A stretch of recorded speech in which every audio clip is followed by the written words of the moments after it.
आज भर देखाई दे रूप सुनर काले चल जाए चल फॉर्च्यूनर आज भर देखाई दे रूप सुनर काले चल जाए चल फॉर्च्यूनर।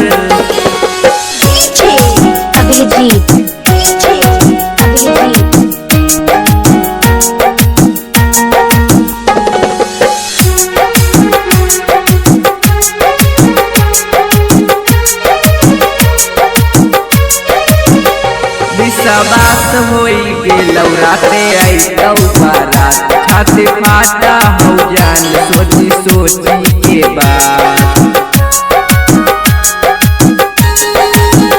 विश्वास होई गेलौ राते आई तो बारात छाती फाटा हो जान सोची सोची के बात। कैसे जीवै हमरा सिखा दे तू हुनर कैसे जीवै सिखा दे हमरा हुनर जान चल जाई चल फॉर्च्यूनर जाने आज भर देखाई दे रूप सुनर काले चल जाए चल फॉर्च्यूनर।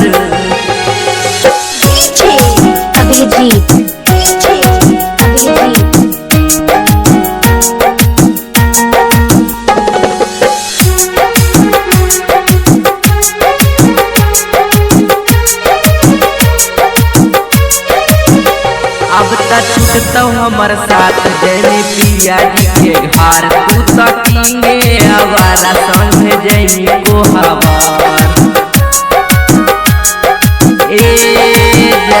अब तक छूटतौ हमर साथ जैनी पिया जी के घर तू तो किंगे हवारा संग जैनी को हवार। डीजे रोशन लेतौ जन्म पुनर डीजे रोशन लेतौ जन्म पुनर काले चल जाई चल फॉर्च्यूनर जाने आज भर देखाई दे रूप सुनर।